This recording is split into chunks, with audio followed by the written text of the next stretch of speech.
بسم اللہ الرحمن الرحیم۔ السلام علیکم۔ آج میں 4 سال کے بعد اپنے گھر لوٹا تھا۔ جیسے ہی گھر میں داخل ہوا، نہ سلام نہ دعا، ابا نے آگے بڑھ کر مجھے گلے لگا لیا، گلے میں ہاتھ ڈال کر بولے، پتر شادی مبارک ہو۔ جب سے تیرے آنے کی تاریخ پتہ چلی تھی نا، میں اور تیری ماں تیری دلہن ڈھونڈ رہے تھے، اور ہم نے سوچا تھا کہ جیسے ہی تو حویلی میں قدم رکھے گا تیری شادی شازیہ بیٹی کے ساتھ کر دیں گے۔ ابا تو خوشی سے بتا رہے تھے، مگر میرا تو دل جیسے دھڑکنا بند ہو چکا تھا۔ سوچ بھی نہیں سکتا تھا کہ ابا اتنا بڑا فیصلہ مجھ سے پوچھے بغیر لے لیں گے، اور وہ بھی بنا کسی پیشگی اطلاع کے۔ ابا اپنی خوشی میں بھول گئے تھے کہ میں 21ویں صدی کا پڑھا لکھا نوجوان ہوں۔ میں نے وہ ہار گلے سے اتار پھینکا اور غصے سے پیر پٹکتا ہوا اندر آ گیا۔ حویلی میں بجنے والے ڈھول بند ہو گئے، اور ابا کی خاموشی بھی اس بات کا پتہ دے رہی تھی کہ انہیں میری ناگواری کا پتہ چل چکا ہے۔ تھوڑی دیر گزری تھی کہ میرے کمرے میں رفتہ رفتہ میرے خاندان کے بزرگ جمع ہونے لگے۔ سب سے آگے میری ماں تھیں۔ بیٹے، یہ تو نے کیا کیا ہے؟ تو جانتا ہے میری اس گھر میں عزت تیرے رویے سے مشروط ہے۔ تو اگر ایسا کرے گا تو لوگ کیا کہیں گے کہ میں نے تیری یہ تربیت کی ہے؟ اماں نے اپنی بلیک میلنگ شروع کر دی۔ اماں، یہ کوئی طریقہ ہے؟ میں پڑھا لکھا بالغ عاقل نوجوان ہوں، آپ نے مجھ سے پوچھے بنا میری شادی طے کر دی، مجھے بتایا تک نہیں؟ یہ کہاں کا انصاف ہے؟ میں تقریباً چلا رہا تھا۔ بیٹے، میں کچھ نہیں جانتی، لیکن اگر تو اپنے باپ کی بات نہیں مانے گا تو وہ مجھے یہاں ایک پل نہیں رکنے دے گا۔ اس عمر میں طلاق لے کر میں کہاں جاؤں گی بیٹا؟ میرا کچھ تو خیال کر، اور اگر آج تو نے میری بات نہیں مانی تو میں تجھے کبھی نہیں معاف کروں گی، اپنا دودھ نہیں بخشوں گی تجھے۔ اماں نے یہ کہتے ہوئے چادر میرے پاؤں میں رکھ دی، اور ان کے آنسو میرے جوتوں پر گرنے لگے۔ مجھے شرم آنے لگی کہ میں کیسا بیٹا ہوں، ساری دنیا کو اپنے پاؤں میں ذلیل کر رہا ہوں۔ اماں، ایسا مت کہو، مان لوں گا تمہاری بات، لیکن ایک شرط پر کہ میں اس حویلی میں ایک دن نہیں رکوں گا۔ اس شادی کے بعد میں یہاں سے چلا جاؤں گا۔ بیٹے، تو نے جو سوچا ہے ویسا ہی ہوگا، ابھی انکار مت کر۔ نکاح کے لیے مولوی آ گیا ہے، مہمان باہر بیٹھے ہیں، تو نے انکار کر دیا تو ہماری ناک کٹ جائے گی بیٹے، پھر میں کہاں جاؤں گی؟ تیرا باپ تو پریشانی سے مر جائے گا مگر منہ سے کچھ نہیں بولے گا، مان جا بیٹے۔ ماں میرے ماتھے کو چوم رہی تھی۔ میں نے خاموشی سے نکاح کے لیے رضامندی کا اظہار کر دیا۔ ابا تو اب بھی خوش ہو رہے تھے کہ چلو جیسے بھی صحیح، میں نے نکاح کے لیے ہاں تو کر دی۔ تھوڑی دیر کے بعد مولوی صاحب آئے، میرے سائن لے کر چلے گئے۔ میں نکاح کے بندھن میں بندھ چکا تھا، اور اب رسم دنیا نبھانے کو مجھے دلہن کے کمرے میں بھیج دیا گیا۔ رات کے 10 بجے ہوں گے۔ مجھے نہ جلدی سونے کی عادت تھی، نہ ہی مجھے گاؤں کے رسم و رواج کی سمجھ آتی تھی۔ میں نے دیکھا وہ لڑکی سر جھکائے میرے بستر پر بیٹھی میرا انتظار کر رہی تھی۔ اس کی یہ ادائیں دیکھ کر مجھے سخت غصہ آ رہا تھا۔ میرے خیالوں میں نائلہ کا چہرہ اور میری روح میں نائلہ کی آواز بسی ہوئی تھی۔ میں اسے کسی پل بھول بھی نہیں سکتا تھا۔ وہ شہر میں رہتے ہوئے میری روح تک اتر چکی تھی۔ میں اور نائلہ ساتھ پڑھتے تھے اور شادی کرنے کا ارادہ رکھتے تھے، مگر میں کیا جانتا تھا کہ گاؤں کی حویلی میں قدم رکھتے ہی میں ایک رشتے میں بندھ جاؤں گا۔ خیر، میں نے کسی سے کچھ نہ کہا۔ میں جانتا تھا کہ میں آزاد ہوں، اپنا فیصلہ خود کر سکتا ہوں، اور کسی پر تو میرا روب نہیں چل سکتا تھا۔ یہ لڑکی جس کی وجہ سے میں اس مصیبت میں پھنسا تھا، اسے تو سزا دوں۔ دل میں سوچا، اٹھو یہاں سے، ناٹک کرنے کی ضرورت نہیں، کپڑے بدلو اور وہاں نیچے اپنا بستر بچھا کر سو جاؤ۔ خبردار، جو تم نے کبھی میرے پاس پھٹکنے کی کوشش کی، میں تمہیں اپنی بیوی تسلیم کیا ہے، اور نہ مجھ سے ایسی کوئی امید قائم رکھنا۔ میں کسی اور سے محبت کرتا ہوں اور اسی سے شادی کر کے رہوں گا۔ میری زندگی میں تمہاری کوئی حیثیت نہیں، میں نے سختی سے کہا۔ وہ میری بات پر کسی قسم کے رد عمل کا اظہار کیے بنا اٹھ کر خاموشی سے صوفے پر بیٹھ گئی۔ اس نے اپنا بستر بنایا اور اطمینان سے سو گئی۔ مجھے اس کا سکون سے سونا بھی ناگوار گزر رہا تھا۔ میں چاہتا تھا کہ میں اسے زیادہ سے زیادہ اذیت دوں تاکہ اسے سمجھ آئے کہ میر شاہ زیب سے شادی کرنے کی سزا کیا ہے۔ مگر جب صبح میری آنکھ کھلی تو سارا کمرہ صاف تھا۔ اس کی چوڑیاں، کنگن وغیرہ اس نے سلیقے سے رکھ دیے تھے۔ اپنے کپڑے تبدیل کر کے ایک کالی سی چادر اوڑھے وہ میرے پاس ہی بیٹھی تھی، جبکہ اس نے اپنا بستر بھی سمیٹ کر رکھ دیا تھا کہ کسی آنے والے شخص کو اندازہ نہ ہو جائے کہ ہمارے بیچ کیا چل رہا ہے۔ میں نے اس کی صورت دیکھی تو کافی خوبصورت تھی، مگر ایک لمحے کے لیے اس کے حسن میں کھو کر میں دوبارہ اپنے حواسوں میں لوٹ آیا۔ تم کیا سمجھتی ہو؟ تم اپنی ان اداؤں سے مجھے اپنا بنا لو گی؟ ایسا سوچنا بھی مت۔ میرے دل میں صرف اور صرف نائلہ ہے، میں کبھی اسے بھول نہیں سکتا۔ تم جو مرضی کر لو اس جیسی نہیں ہو سکتی۔ میں نے اس کے دل پر وار کرتے ہوئے کہا۔ اس کی آنکھوں میں ہلکی سی نمی اتری تو جیسے میرے دل کو سکون ملا۔ میں اٹھ کر فریش ہونے چلا گیا۔ واپس آیا تو وہ بھی تیار ہو چکی تھی۔ بلا شبہ وہ خوبصورت لگ رہی تھی۔ گلابی جوڑے میں اس کا حسن تو آتشا ہو گیا، مگر میں اسے ہر طرح سے نظر انداز کر رہا تھا۔ میں نے اسے ایک نظر دیکھا اور بنا اسے کچھ کہے دروازے سے نکل گیا۔ وہ بھی میرے پیچھے پیچھے ناشتے کی میز پر آ گئی۔ سب ہمیں شادی کی مبارکباد دینے لگے۔ وہ بھی ایک دن کی دلہن کی طرح شرما رہی تھی۔ میں اس کے رویے سے یہ جان گیا تھا کہ وہ سب کو یہ بتانے کی کوشش کر رہی ہے کہ ہم دونوں کے بیچ سب کچھ بہت اچھا ہے، مگر میں کسی کی پرواہ نہ کر رہا تھا، بلکہ میں تو واپس شہر جانے کے بارے میں سوچ رہا تھا۔ نائلہ کا فون رات کو آیا تھا۔ میں نے اسے اپنی شادی کے بارے میں کچھ نہ بتایا۔ وہ پہلے کی طرح بات کر رہی تھی، نہیں جانتی تھی کہ میری زندگی میں کتنی بڑی تبدیلی آ گئی ہے، مگر اب اس سے زیادہ دیر چھپنا ممکن نہیں تھا۔ وہ مجھے بار بار شہر بلا رہی تھی۔ ناشتہ وغیرہ کر کے مہمانوں سے فارغ ہوا تو ولیمے کا فنکشن شروع ہو گیا۔ ولیمے کو اور باقی شادی کی رسومات کو مکمل ہونے میں 2-3 دن لگ گئے تھے۔ 2-3 دن بعد جب ہنگامے ٹھنڈے ہوئے تو میں نے شہر جانے کے لیے اپنا بیگ باندھنا شروع کر دیا۔ اپنی تیاری مکمل کر کے میں ابا جان کو خدا حافظ کہنے آیا تو وہ بڑے اطمینان سے بیٹھے تھے۔ کہاں جا رہے ہو بیٹا؟ انہوں نے گہری نظر میرے بیگ پر ڈالتے ہوئے کہا۔ ابا جان، آپ نے کہا تھا کہ میں اس لڑکی سے شادی کر لوں۔ شادی تو میں نے کر لی ہے، مگر اب میرے یہاں رہنے جواز نہیں بنتا۔ مجھے شہر میں بہت سارے ادھورے کام نپٹانے ہیں۔ اب مجھے جانا ہوگا، ورنہ میرے لیے مشکل ہو جائے گی۔ میرے کلینک میں میرے کافی سارے مریض ہیں جن سے میں نے کمٹمنٹ کی ہوئی ہے، ان کے پاس بھی تو جانا ہے۔ ان کو کوئی اور ڈاکٹر دیکھ لے گا بیٹا؟ ابا نے اطمینان سے کہا۔ نہیں ابا، میرا کلینک ہے وہاں پر، میں سب کچھ یوں تو نہیں چھوڑ سکتا۔ بیٹا وہاں پر کلینک ہے نا، میں یہاں تمہیں ہسپتال بنا کر دے دوں گا، کوئی ضرورت نہیں شہر جانے کی۔ نہیں ابا، شہر کی بات اور ہے، مجھے وہاں اپنی پریکٹس کرنی ہے۔ تو پھر ٹھیک ہے، تم شازیہ کو بھی اپنے ساتھ لے جاؤ گے، لیکن آج نہیں۔ میں شازیہ بیٹی کو خود تمہارے ٹھکانے پر چھوڑ کر آؤں گا اور دیکھوں گا کہ تمہارا رویہ اس کے ساتھ کیسا ہے۔ ابا نے بات کہی تو میرا دل بجھ گیا۔ میرے فلیٹ پر تو نائلہ بھی تھی۔ اب میں ابا کے سامنے شہر جاتا، نائلہ کو فلیٹ سے نکلنے کا کہتا تو بھی بری بات تھی، اور اپنی اس گاؤں کی بیوی کو لے کر میں وہاں رہنے سے تو رہا۔ ابا کی بات پر میں لاجواب سا ہو گیا۔ اب چاہ کر بھی میں شہر نہیں جا سکتا تھا، مگر اگلے ہی دن ابا کو کوئی کام پڑ گیا۔ وہ کسی کام سے دوسرے شہر چلے گئے۔ مجھے موقع مل گیا۔ میں نے دل میں سوچا کہ آج تو شازیہ بیگم کا کام تمام کر کے ہی رہوں گا۔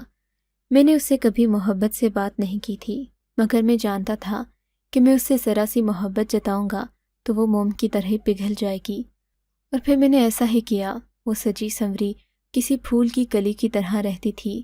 میں نے اسے اپنے پاس بلایا، محبت و چاہت کے چند لفظ کہے اور پھر اسے دودھ لانے کو کہا۔ وہ جلدی سے خوش ہو کر گرم گرم دودھ 2 گلاس میں ڈال کر لے آئی۔ میں نے کہا، ہماری نئی زندگی کی شروعات ہو رہی ہے، میں چاہتا ہوں کہ ہم ایک دوسرے کے ہاتھ سے دودھ پئیں۔ شازیہ کی آنکھیں چمکنے لگیں۔ یقیناً وہ یہی سمجھ رہی تھی کہ میں نے سب کچھ قبول کرنے کا فیصلہ کر لیا ہے، مگر وہ نہیں جانتی تھی کہ میں نے اس کے گلاس میں کون سی دوا ملا رکھی ہے۔ شازیہ نے اپنے چہرے پر دوپٹہ رکھ لیا۔ آپ ادھر مڑیں، میں آپ کے سامنے نہیں پی سکتی، مجھے شرم آ رہی ہے۔ شازیہ کی بات سن کر میں دل ہی دل میں ہنسا۔ آخری بار شرما لو، اس کے بعد تم کسی کو نظر نہیں آؤ گی، میں نے دل میں سوچا اور دوسری طرف منہ پھیر لیا۔ تھوڑی دیر بعد شازیہ نے اپنا ہاتھ میرے سامنے کیا۔ اس کا مطلب تھا کہ شازیہ دودھ کا گلاس ختم کر چکی ہے۔ میں نے شازیہ سے محبت بھری باتیں کیں اور کچھ لمحے گزارنے کے بعد شازیہ کی طبیعت خراب ہونا شروع ہو گئی۔ یہ سب کچھ میرے منصوبے کے عین مطابق ہو رہا تھا، مگر اس کے باوجود بھی شازیہ پریشان نہیں تھی۔ وہ آہستہ آہستہ زمین پر لیٹتی چلی گئی اس کے پیٹ میں شدید درد ہو رہا تھا اور پھر شازیہ کی آنکھیں بند ہونے لگیں۔ میں نے آگے بڑھ کر اسے ہلایا جلایا مگر اس کی سانس رک چکی تھی۔ جب میں نے دیکھا کہ میری دوا کام کر گئی ہے تو دروازہ کھولا اور سب کو چیخ چیخ کر اکٹھا کر دیا۔ سب لوگ میرے کمرے میں جمع ہو گئے، کوئی شازیہ کو ہلا رہا تھا تو کوئی تھپک رہا تھا۔ میں نے سب کو پیچھے کر دیا، دور ہٹو اس سے، اسے ہاتھ لگانے کی کوئی ضرورت نہیں، اسے بہت خطرناک بیماری لاحق تھی جس کی وجہ سے اس کی جان چلی گئی۔ تم لوگوں میں سے جو بھی اسے ہاتھ لگائے گا اپنی موت کو دعوت دے گا۔ میں نے سب کو ڈرا دیا۔ سب لوگ میری بات پر یقین کرتے تھے کیونکہ میں خود ایک ڈاکٹر تھا۔ ظاہر ہے میں جو بھی بات کہتا ان لوگوں کو یقین آ جاتا۔ ابا جان تو ابھی تک دوسرے شہر سے نہیں آئے تھے، وہاں سے آتے سمے انہیں تقریباً 8-10 گھنٹے لگ جاتے۔ تب تک میں نے ان لوگوں سے کہہ دیا کہ اگر شازیہ کی لاش کو مزید یہاں رکھا گیا تو ہو سکتا ہے کہ اس پوری حویلی میں وبا پھیل جائے، اس لیے بہتر ہے کہ ہم اسے جلد از جلد دفنا دیں تاکہ بعد میں کوئی بدمزگی نہ ہو۔ میری بات پر سب نے اتفاق کیا اور شازیہ کو دفنانے کی۔ میرے دل میں کوئی ملال نہیں تھا، میں بس نائلہ کے سپنے دیکھ رہا تھا، جانتا تھا کہ شہر میں جاؤں گا تو وہ میرا انتظار کر رہی ہوگی۔ لوگوں کے سامنے میں مظلوم بنا رونے کا ناٹک کر رہا تھا، کبھی اداس ہوتا تو کبھی شازیہ کی چارپائی کے پاس بے بسی سے بیٹھ جاتا۔ عورتیں مجھے دیکھ کر ہمدردی کر رہی تھیں کہ 2 دن کی دلہن اس کے ساتھ نہ رہی اور اس کی زندگی نے وفا نہ کی، مگر میں دل ہی دل میں مطمئن تھا، جانتا تھا کہ شازیہ کی موت کے بعد میری زندگی قدرے آسان ہو جائے گی۔ ابا نے اسے تو میرے سر پر مسلط کر دیا تھا مگر میں نے اپنی چالاکی سے اس سے جان چھڑا ہی لی، اس سے جان چھڑانے میں کامیاب ہو گیا تھا۔ تھوڑی دیر کے بعد شازیہ کا جنازہ اٹھنے کا وقت آ گیا۔ حویلی میں گویا کوہرام مچ گیا۔ ابا کے آنے سے پہلے ہی میرے کہنے کے مطابق شازیہ کو دفنایا جا رہا تھا۔ میں دل ہی دل میں خوش ہو رہا تھا۔ خیر باقی سب مہمانوں سے فارغ ہونے کے بعد میں اپنی اماں کے پاس آ بیٹھا۔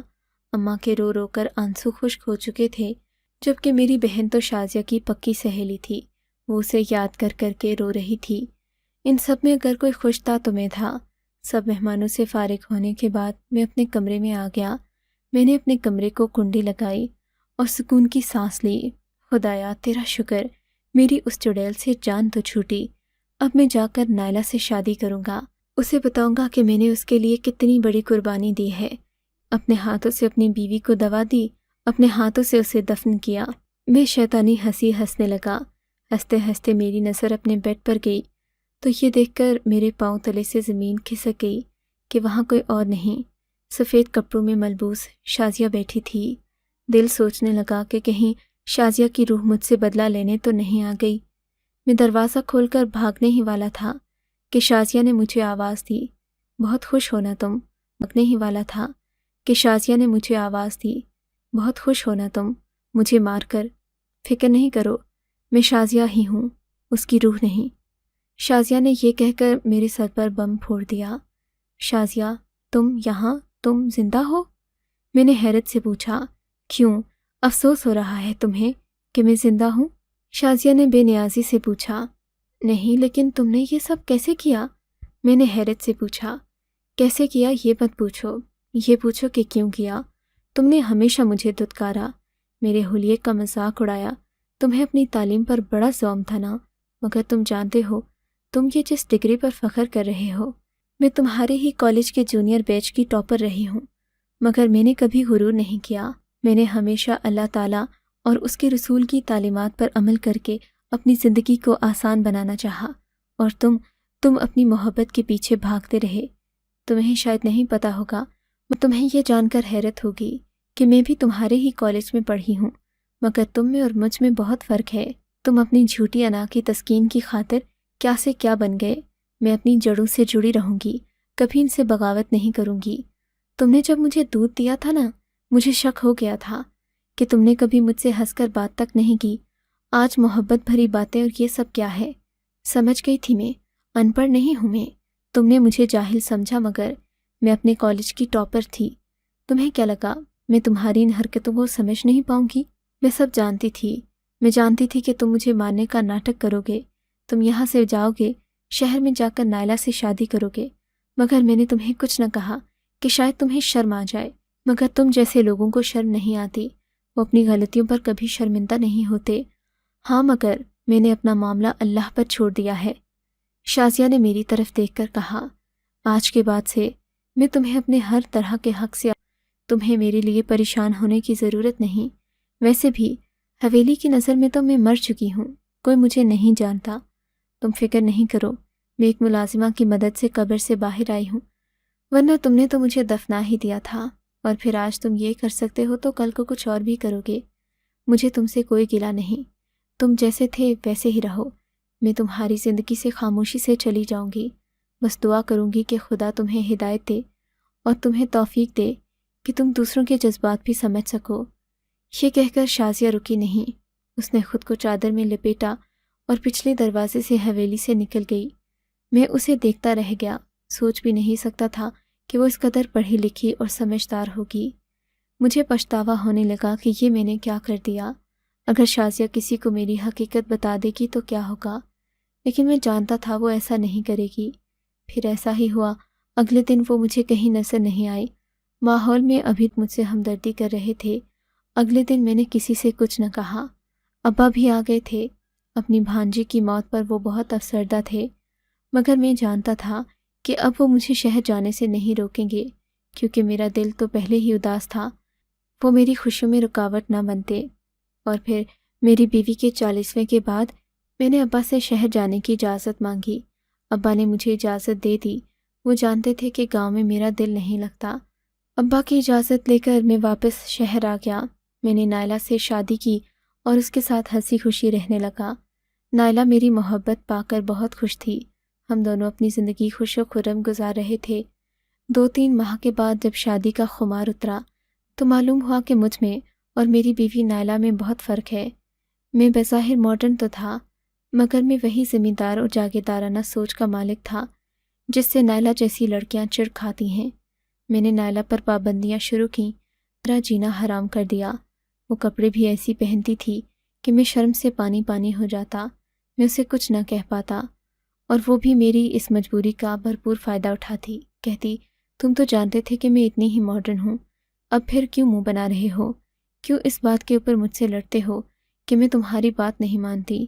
کیا تمہیں نہیں پتہ تھا کہ تمہاری بیوی کس شخصیت کی مالک ہے؟ وہ یہ باتیں کہتی تو میرا دل کٹ جاتا۔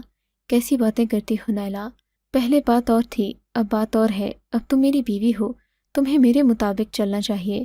مگر نائلہ میری کوئی بات نہ سنتی۔ رفتہ رفتہ ہمارے لڑائی جھگڑے بڑھنے لگے، اور اس سے پہلے کہ ہم لوگ اپنی راہیں جدا کرتے ہم دونوں کے بیچ ننھا مہمان آ گیا۔ نائلہ امید سے تھی، میں اسی وجہ سے اس کا رویہ برداشت کرتا جاتا کہ میں جانتا تھا نائلہ کو اس وقت سکون کی ضرورت ہے۔ میں نے نائلہ سے ہر طرح کا تعاون کیا۔ بچی کی پیدائش کے بعد نائلہ کا رویہ مجھ سے بدل گیا، وہ پھر سے اپنی پرانی روش پر اتر آئی۔ میں اسے کسی بات کے لیے منع کرتا تو وہ مجھ سے لڑ پڑتی۔